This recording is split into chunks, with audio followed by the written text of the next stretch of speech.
영상으로 함께 예배하실 모든 성도님들과 가정 가운데 하나님 평강이 함께 하시길 축복합니다. 우리 함께 말씀 보도록 하겠습니다. 사도행전 2장 16절에서 21절 말씀입니다. 사도행전 2장 16절에서 21절 말씀 함께 읽겠습니다. 이는 곧 선지자 요엘을 통하여 말씀하신 것이니 일러스되 하나님이 말씀하시기를 말세 내가 내 영을 모든 육체에 부어주리니 너희의 자녀들은 예언할 것이요 너희의 젊은이들은 환상을 보고 너희의 늙은이들은 꿈을 꾸리라. 그때 내가 내 영을 내 남종과 내 여종들에게 부어주리니 그들이 예언할 것이요 또 내가 위로 하늘에서는 기사를 아래로 땅에서는 징조를 베풀리니 곧 피와 불과 연기로다.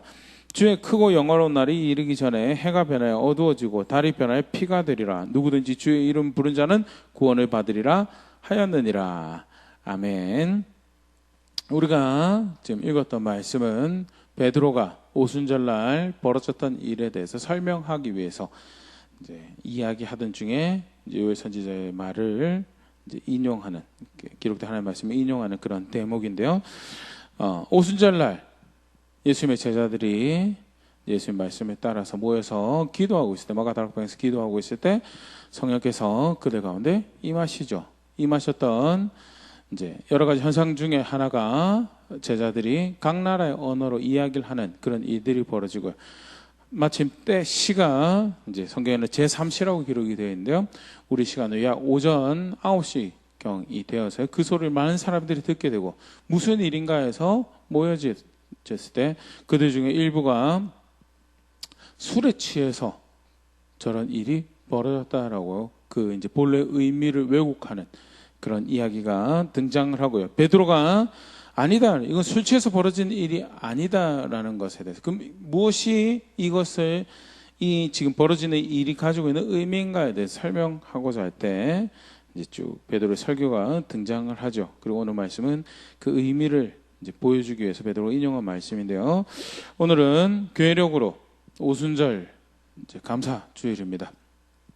오순절을 통해서 하나님께서 행하신 일에 대해서 그 베푸신 은혜를 기억하고 기념하고 감사하는 그런 절기인데요. 오순절의 의미에 대해서 다시 한번 생각해보는 시간 가지도록 하겠습니다. 성경을 보면 하나님께서 오순절 처음 만들었을 때 크게 두 가지 의미를 가지고 있는 절기로 백성들이 지켰습니다. 하나가 첫 열매에 대한 감사고 두 번째가 율법에 대한 말씀에 대한 감사로 지켜지는 그런 절기였는데요.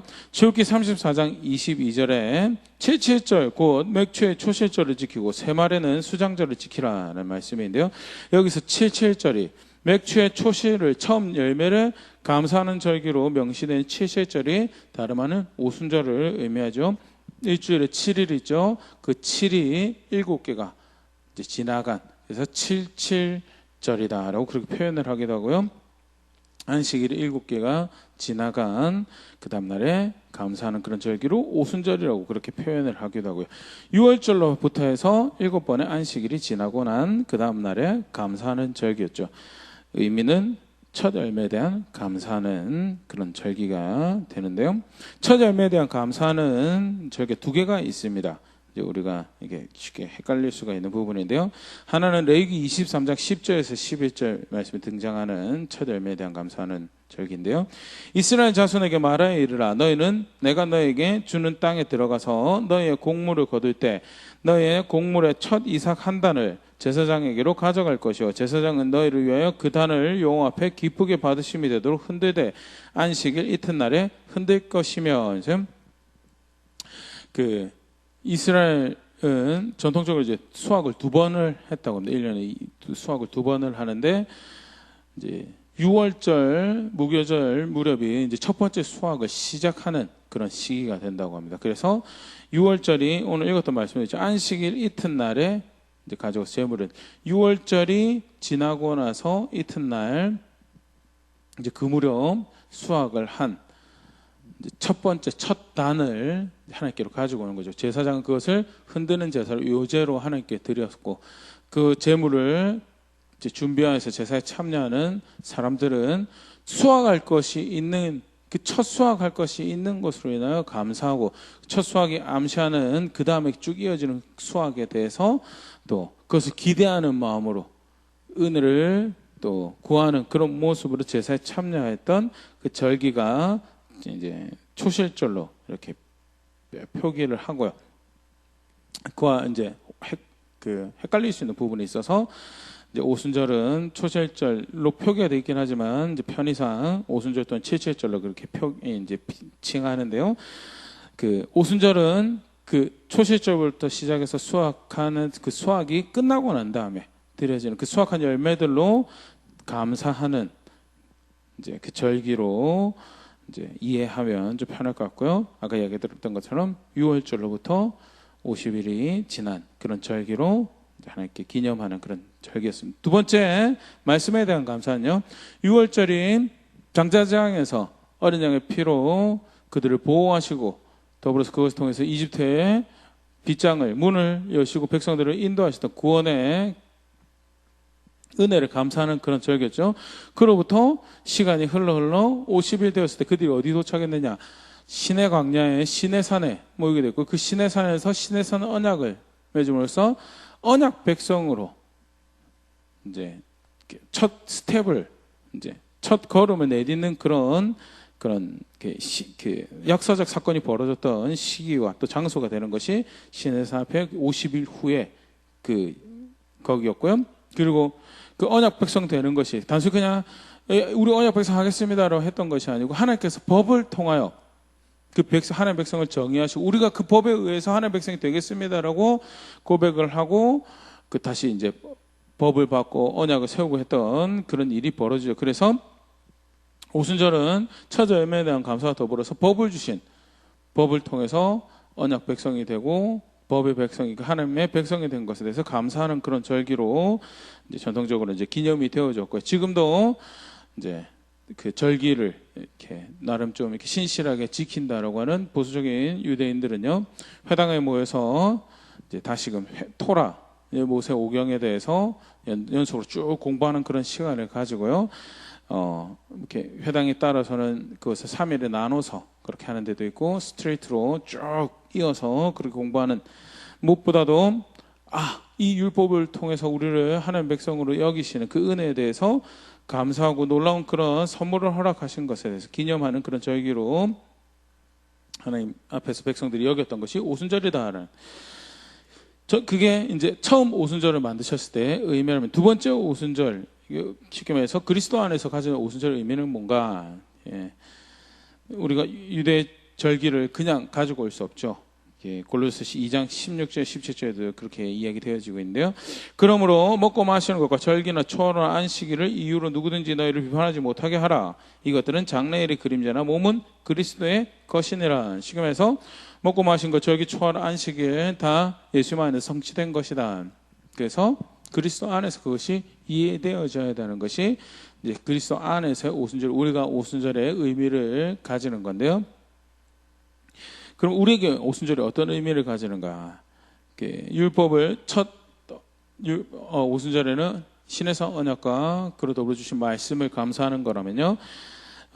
우리에게는 오순절은 새 언약을 성취하신, 약속하신 새 언약을 성취하신 그런 날이죠.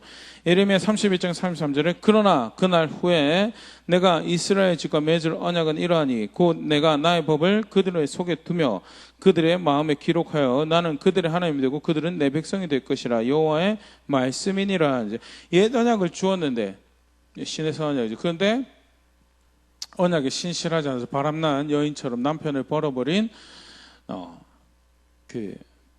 부도덕한 불의한 여인처럼 내 백성이 남편 된 나를 떠나버렸다라는 것이 그 앞에 말씀이에요. 그러나 그와 다른 새로운 언약을 맺을 텐데 그때는 어떤 일이 벌어지고 그 언약의 내용은 뭔가 법이 그들 속에 있어서 그래서 그들이 그 법을 따를 것이고 그렇게 나는 그들이 하나님 되고 그들이 내 백성이 될 것이다라는 것이 새 언약의 대표적인 내용이었죠.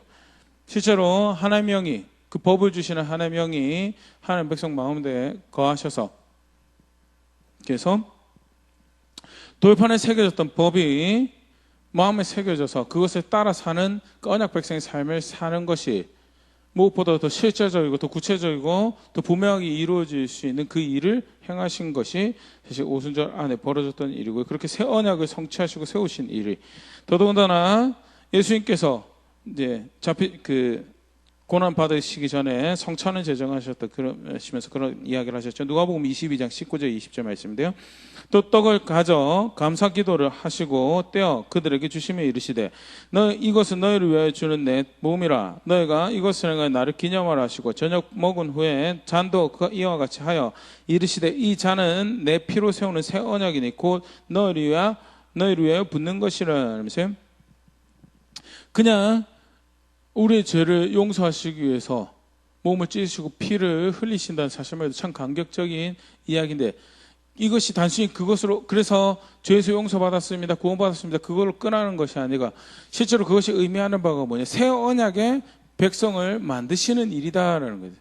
자격 없는 우리에게, 자격 없는 모든 사람들에게 그리스도 안에서 자격을 얻을 수 있는 그런 구원을 베푸시고 그 안에서 하나님과 새로운 언약 관계가 되는 그런 백성을 만드실 것에 대해서 이야기를 하셨고, 실제로 하나님의 영이 오순절날 그것을 임하셔서 이제 새 언약의 백성이, 새 언약의 시대가 도래왔음을 선언하는 것이, 그것이 그리스도 안에서 오순절이 가지는 첫 번째 의미라면요, 더불어서 그렇게 언약의 백성을 만드신 것을, 이제 그 언약을 이렇게 내가 법을 마음에 두는 것을 실제로 내가 이렇게 이룰 것이다라는 것을 보여주셨다면, 그걸 통해서 새로운 하나님 백성의 공동체를 만드시고 하나님 언약 백성을 이제 보신 날이, 그 열매를 거두신 날이 이제 오순절이 가지는 의미죠. 실제로 보면 사도행전 2장 구조가 처음부터 해서 그 약속의 성령께서 임하십니다. 임하셔서 아까 시작할 때 이야기했던 것처럼 다른 언어로, 이 성령께서 하나님 영이 함께 하시는 현상 중에 하나로 다른 언어로 말하는 일이 발생하고, 그 소요 가운데 수치한 거 아니냐라고 할 때 베드로가 이제 그 의미에 대해서 다시 한번 설명하는, 설교를 하는 베드로 설교가 기록이 되어 있죠. 결론은 너희가 죽인 그 예수를 하나님께서 다시 살리셔서 주로 메시아로 삼으셨다. 그때 찔림이 발생하고 우리가 어찌할꼬 회개하고 침례받으라라고 할 때, 실제로 그 오순절로 하나님의 영이 임하시는 그 일로 인해서 결과가 어디로 이어지는가? 교회가 탄생하게 되는 그 일로 간다라는 것이 사도행전에 쭉 누가가 기록했던 방식이죠. 사도행전 2장 41절 42절 그 말을 받은 사람들은 세례를 받으며 이날에 신도의 수가 3,000이나 더하더라. 그들이 사도의 가르침을 받아 서로 교제하고 떡을 떼며 오로지 기도하기를 힘쓰니라 하면서 복음을 받았던 사람들이 그냥 그걸로 감사합니다, 각자 갈 길로 간 것이 아니고요, 교회 공동체를 이루더라는, 그래서 서로 교제하고 떡을 떼며 오로지 기도하기에 힘쓰는 그 일이 발생을 하고요, 예루살렘 교회가 세워지죠. 오순절의 결과가 뭐였느냐? 오순절날 그렇게 새 언약에 내가 세우겠다고 한 새 언약을 이렇게 내가 세울 것이다 라고 한 다음에 발생한 일이 그 첫 열매로 예루살렘 교회가 탄생을 하게 되고요, 예루살렘 교회는 그 이후에 이제 그 예루살렘 교회의 사역을 통해서 또 하나님의 영의 역사를 통해서 세워질 교회들, 그렇게 새 언약의 백성들이 세워질 것에 대해서 이제 예고편과 같은 그런 그 이제 청사진 같은 거였죠. 그런 일이 벌어지는 것이 그리스도 안에서 오순절이 가지는 의미고, 새 언약과 더불어서 새 언약의 백성을 이렇게 얻으신, 또는 수확하신, 첫 열매를 거두신 그것이 가지는 의미인데요. 계속해서 원래 좀 더 오순절 의미를 생각해 보면요. 그런데 그러면서 베드로가 그 오순절을 설명할 때, 의미를 설명할 때 이제 굳이 인용했던 말씀이 우리가 시작하면서 읽었던 요엘서 이제 말씀인데요. 요엘서 2장 28절 32절 말씀 제가 한번 더 읽어드리면요. 그 후에 내가 내 영을 만민에게 부어주리니 너희 자녀들이 장래일을 말할 것이며 너희 늙은이는 꿈을 꾸며 너희 젊은이는 이상을 볼 것이며 그때 내가 또 내 영을 남종과 여종에게 부어줄 것이며 내가 이적을 하늘과 땅에 베풀리니 곧 피와 불과 연기 기둥이라. 여호와의 크고 두려운 날이 이르기 전에 해가 어두워지고 달이 핏빛같이 변하려니와 누구든지 여호와의 이름을 부르는 자는 구원을 얻으리니 이는 나 여호와의 말대로 시온 산과 예루살렘에서 피할 자가 있을 것이며 남은 자 중에 여호와의 부름을 받을 자가 있을 것임이니라.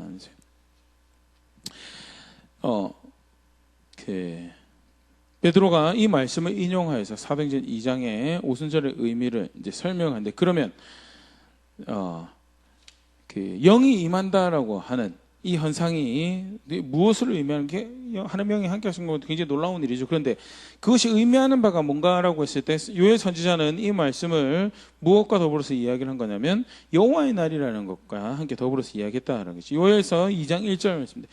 시온에서 나팔을 불며 나의 거룩한 산에서 경고의 소리를 질러 이 땅 주민도 다 떨게 할지니 이는 여호와의 날이 이르게 됨이니라. 이제 임박하였으니, 이제 임하실 여호와의 날에 대해서 이야기하면서 그 여호와의 날의 일종의 표징, 상징이 뭐냐?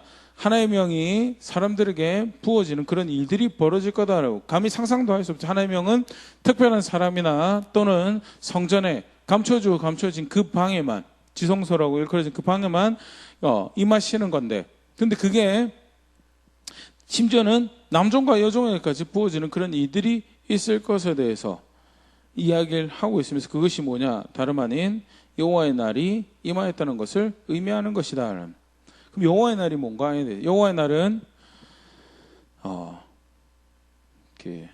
요엘서 2장 27절이 사실 잘 보여주고 있죠. 요엘서 2장 27절. 그런즉 내가 이스라엘 가운데 있어 너희 하나님 여호와가 되고 다른 이가 없는 줄을 너희가 알 것이라.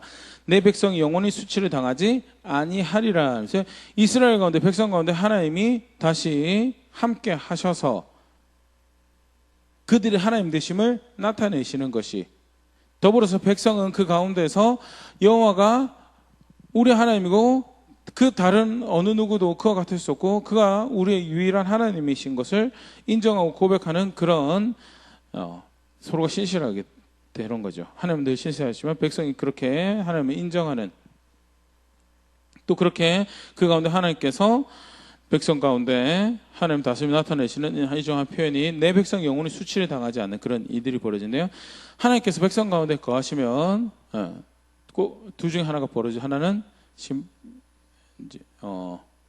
심판이죠. 심판이고 하나는 이제 그 의롭다고, 그 판단 앞에서 의롭고 합당한 자로 여겨질 때 그에게 복이 임하고 구원이 임하는 것이, 백성 안에서 그렇습니다.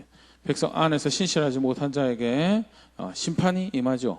심판이 임하고 하나님께서 직접적으로 임하셔서 그의 간섭을 나타내, 그의 통치를 나타내실 때, 그게 여호와의 날이 의미하는 법. 또 여호와의 날이 의미하는 법은 뭐냐?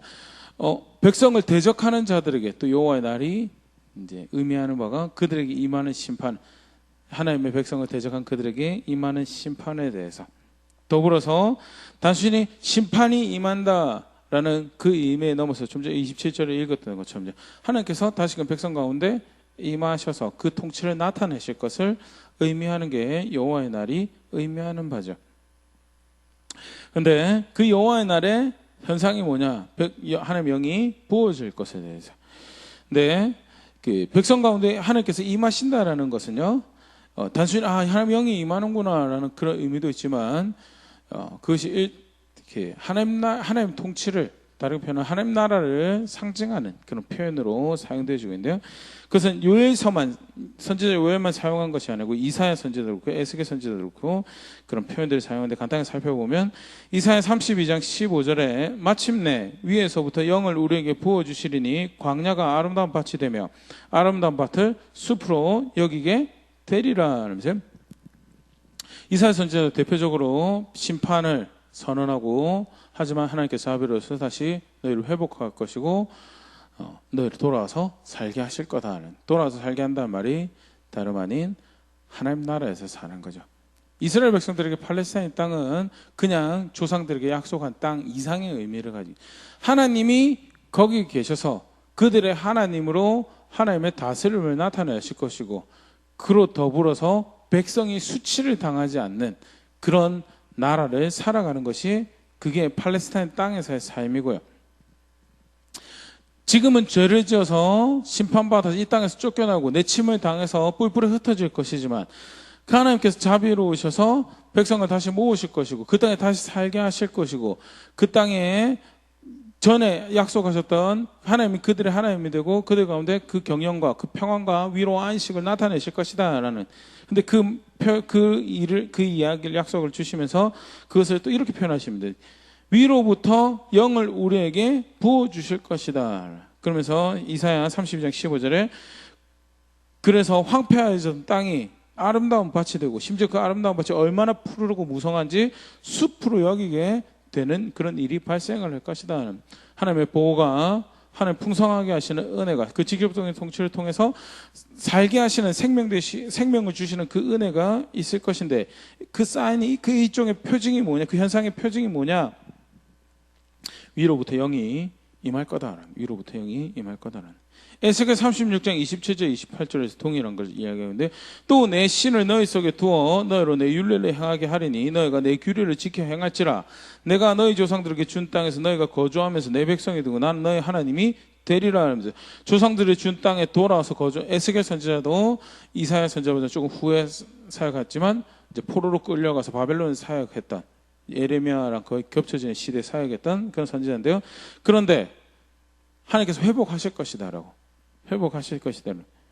그래서 조상들에게 준 땅에 너가 다시 돌아가서 살면서 하나님 백성으로 백성을 위해서 싸우시는 그 하나님의 백성으로 살아가게 되는 일이 그 통치 가운데 하나님 나라 가운데 살아가게 되는 일이 그런 일이 벌어질 거다 하는데 그 일이 벌어지는 일종의 사인 또는 표징이 뭐냐? 내 신을 너희 속에 두어. 내 신을 너희 속에 두어. 하나님 영이 백성들 가운데 거하여서. 또 에스겔 37장 14절에서도 비슷한 것을 이야기를 하고 있는데요. 내가 또 내 영을 너희 속에 두어 너희가 살아나게 하고 내가 또 너희를 너희 고국 땅에 두리니 나 여호와가 이 일을 말하고 이런 줄 너희가 알리라. 여호와의 말씀이니라. 내 영을 너희 속에 두는 일이 있고 너희가 살아나게 할 것인데 그래서 벌어지는 일이 뭐냐? 고국 땅에 들어가서 살 것이다는. 아까도 잠깐 얘기했지만 고국 땅에 돌아가서 산다는 것은 단순히 홈랜드에 고향으로 돌아가서 내가 익숙한 땅에서 나의 부모들이 살던 땅에 내가 다시 살 것입니다. 그 땅을 되찾을 것입니다. 그 의미 이상할 것이다. 하나님께서 백성을 끄집어 보내셔서 살게 하신 땅이죠. 그러면서 뭐하는 하나님과 함께 살아가는 땅이. 그래서 조금 어떻게 보면 이집트 비하면 척박한지 모르지만 그래도 그 땅이 백성들에게는 우리가 살아야 할 땅이다라는 것이 왜 그러냐? 거기가 하나님께서 하나님 관심, 하나님 마음을 두시고 하나님께서 경영하시고 하나님께서 보호하시고 하나님의 구원을 나타내시며 하나님의 백성으로 샬롬을 평안을 위로로 안식을 누리며 살아가게 하실 땅이기 때문에 그 가운데 풍성함을 얻게 살아가게 할 하나님 나라가 거기이기 때문에 거기로 돌아가겠다라는 것이 백성들에게 굉장히 중요한 의미예요. 그런데 하나님께서 그 땅에 돌아가게 하실 것이다 라고 하시는 말씀이죠. 그런데 하시는 말씀이 내 영을 너희 속에 둘 것이 위로부터 오는 영을 하나님 나라에 살아가는 삶과 더불어 일종의 하나님 나라의 삶이 가지는 표적이죠. 그런데 이제 요에서에서 동일하게 그걸 이야기하죠. 여호와의 날을 통하여 하나님의 구원과 하나님 심판이 이 땅 가운데 임할 것인데 그렇게 해서 펼쳐져갈 하나님 나라가 있을 것이다라고 이야기하면서 하시는 이야기가 내용을 만민에게 보여줄 것이다라는 거지. 그리고 베드로가 오순절에 성령께서 임하신 의미가 뭐냐라고 할 때 요엘이 이야기했던 그 일이 지금 우리 가운데 벌어진 것이다. 그 말은요. 달리 말하면 하나님 나라가 이제 우리 가운데 펼쳐져 간다라는 것을 의미하는 거죠. 다시 쭉 정리를 한번 해보면요. 우리가 기억해야 될 오순절의 의미는요. 신약 새로운 언약의 시대를 선언하신 것이죠. 새 언약을 주시겠다고 약속하셨습니다. 그런데 그것이 언제일까 기다려왔던 시절이 무려 주전 500년대부터 이제 예수님 당시까지 무려 약 500년의 시간을 기다렸다. 새 언약 분명히 주시겠다. 예레미야 선지자를 통해서 이야기했으니까. 근데 언제일까라고 하는 거죠. 그런데 지금 바로 이 시대가 그 시대다라는 거죠. 예레미야 31장 31절 33절 말씀 보면요. 여호와의 말씀이니라. 보라 나를 이르니 내가 이스라엘 집과 유다 집에 새 언약을 맺으리라. 이 언약은 내가 그들의 조상들의 손을 잡고 애굽 땅에서 인도하여 냈던 날에 맺은 것과 같이 아니할 것은 내가 그들의 남편이 되었어도 그들이 내 언약을 깨뜨렸음이라. 여호와의 말씀이니라. 신의 산 언약을 맺으시면서 돌판에 법을 새겨주셨죠. 법을 새겨주시면서 그것이 그들 마음 안에 있어서 그들이 그 법을 따라 살아가며 하나님 백성인 것을 드러내고, 그리고 그 백성, 그 약속에 신실하신 하나님의 은총 가운데, 놀라운 복 가운데 살아가게 하는 것이, 그들을 그렇게 특별한 존재를 여기며 그들의 걸음을 인도하실 하나님의 간섭 가운데 살아가게 하는 계획이셨는데, 그들이 돌에 새긴 말씀을 마음에 새기는 것에 실패하고, 그래서 순종하는 삶을, 그 법에 따라가는 삶을 살아가는 것에 실패하고 떠나가 버리죠. 그런데 이제 내가 새로운 언약을 맺어서 그렇게 하지 않을 것이다 라고 하시는 말씀이 32장 33절에, 그러나 그날 후에 내가 이스라엘 집과 맺을 언약은 이러하니 곧 내가 나의 법을 그들 속에 두며 그들의 마음에 기록하여 나는 그들의 하나님이 되고 그들은 내 백성이 될 것이라 여호와의 말씀이니라 하면서, 마음속에 새기길 바라서 돌에 새겨주셨는데, 이제 그들이 하나님의 영의 역사를 통해서 그 법을 더 사모하고 더 따르고 하는 일들이 우리가 계속 살펴봤지만, 에스겔 말씀에도 그렇고요, 예레미야 선지자, 그게 새 언약의 시대, 새 언약의 내용으로 하나님께서 말씀하셨던 것이고요. 실제로 하나님의 영이 하나님의 백성 가운데 임하셔서, 그 법을 주신 하나님의 영이 하나님의 백성 가운데 임하셔서 법을 따라 살아갈 수 있는 열정을 주시고 깨달음을 주시고 진림을 주시는 그런 일들을 하실 것에 대해서 우리가 말씀에서 이미 살펴봤고요. 그래서 다름 아닌 오순절은 새 언약의 시대가 됩니다.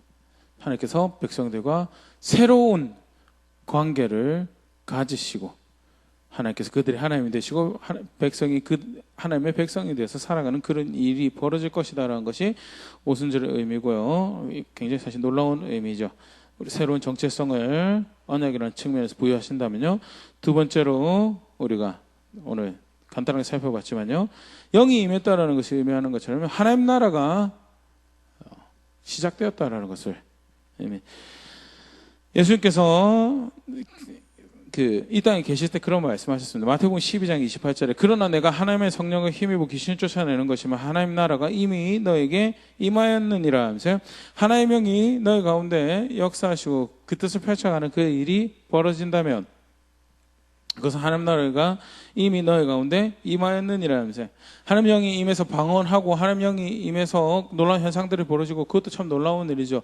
새 언약의 선언을 하신 것도, 그 시대가 시작된 것도 굉장히 놀라운 일. 근데 꼭 같이 기억해야 될 일이 뭐냐, 요에서 선지자의 말씀을 굳이 인용하면서 설명했던, 하나님이 그들 가운데 거해서 그들의 하나님이 되는, 다르게 표현하면 하나님 통치가, 하나님 나라가 펼쳐가는 일이 다시 이곳 가운데 시작되었다는, 특별히 메시아를 통해서 주시겠다고 하신 그 하나님 나라가 그리스도의 십자가 부활을 통하여 자격을 부여하시고 하나님 영이 임하심을 통해서 이곳 가운데 펼쳐져 가기 시작했다는 것을 의미하는 거죠.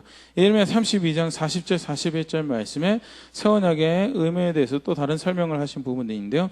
내가 그들에게 복을 주기 위하여 그들을 떠나지 아니하리라는 영원한 언약을 그들에게 세우고 나를 경외함을 그들의 마음에 두어 나를 떠나지 않게 하고, 언약을 세우시는데 그와 더불어서 뭐 하시냐, 경외함을 그들 마음에 두어 나를 떠나게 하시고, 하나님 영이 백성의 마음 가운데 하실 일에 대해서 우리가 볼 수 있는 대목이죠. 그러면 41절 내가 기쁨으로 그들에게 복을 주되 분명히 나의 마음과 정성을 다하여 그들을 이 땅에 심으리라 하면서, 하나님께서 하나님 나라의 삶을 살아가도록 하나님 나라의 백성을 심어가는 그 일을, 하나님 백성이 하나님 나라의 걸음에서의 삶을 걸음을 걸어가도록 하는 일이 있을 것이다라는 것이 영원한 언약 안에서 이야기하셨던 것이고요.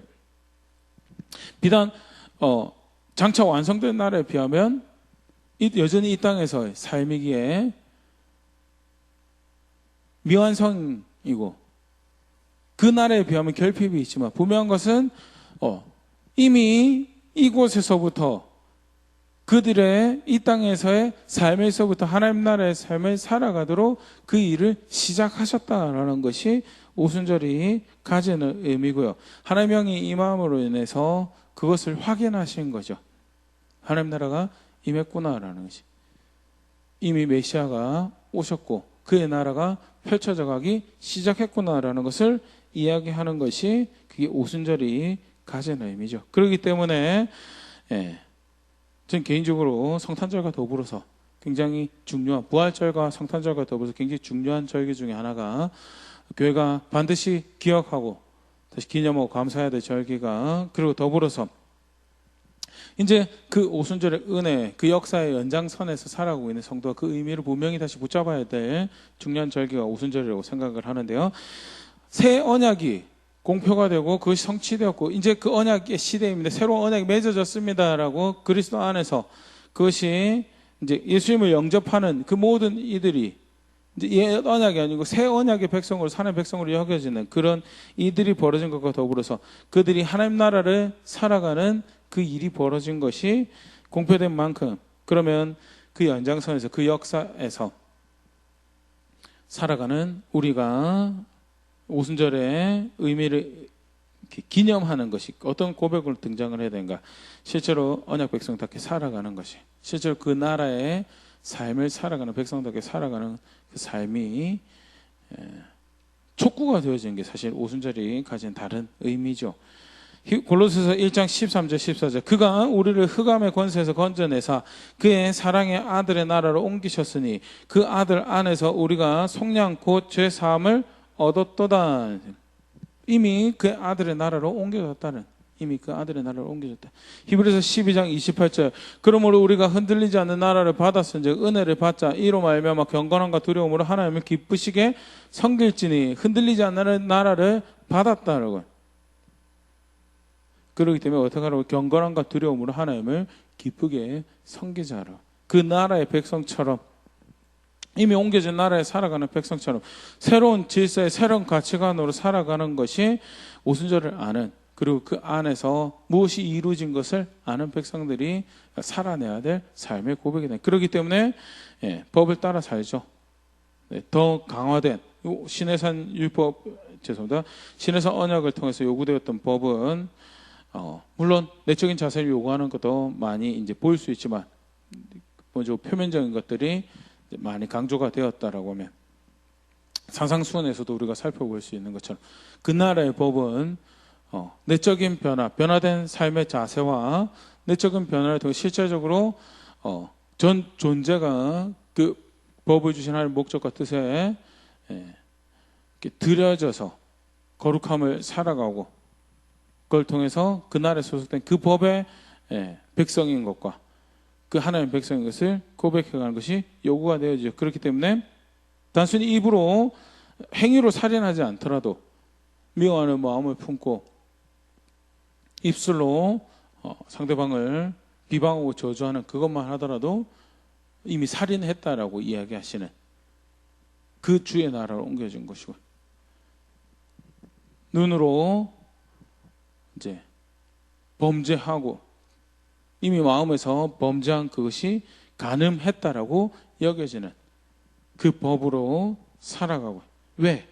나라가 달라졌거든요. 소속된 나라가 달라져서 전 존재로 그 정체성 안에서 그 정체성에 어울리는 자세와 삶을 가지도록 살아야 하는 것이 요구되어진 것이, 그것이 지금부터는 이제 그렇게 살아야만 합니다라는 것이 촉구되어지는 것이 오순절에 하나님의 영이 임하셔서 공표하신 사건이 공표하신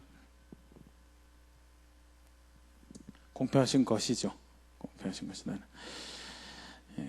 간단하게 오순절의 의미에 대해서 하나님의 영이 임하시고 놀라운 현상이 벌어진 것은 아닌데 그것이 가지는 의미가 무엇인가?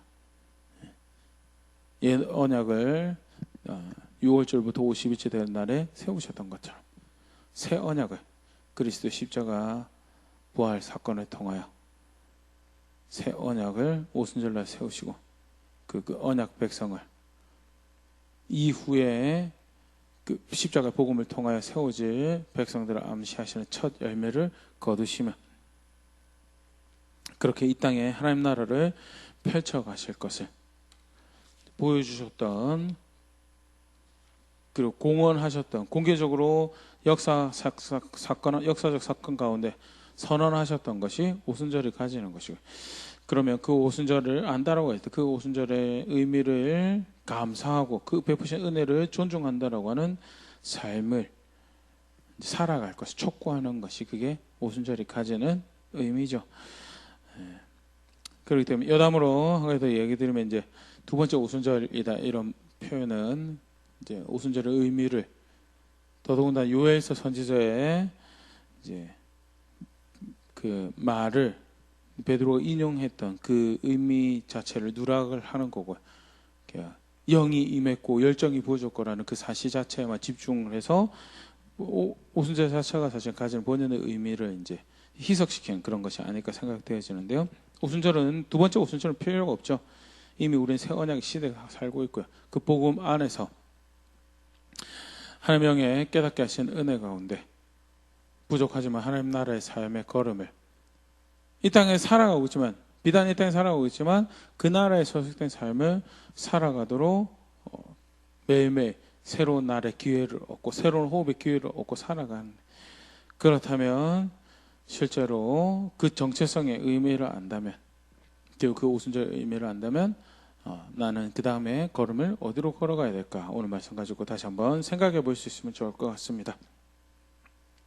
표면적 순종, 표면적 종교 행위가 이미 이제 하나님의 영을 마음에 두셔서 그렇기 때문에 산상수훈에 요구되어지는 하나님 나라의 백성의 삶도 마음에서부터 변화를 일으킨 그 세상에서 복되다고 하는 것이 복이 되는 것이 아니고 심령이 가난하고 애통하고 긍휼히 여기고 그게 복된 삶이 되는 것이 그게 하나님 나라의 삶이고요.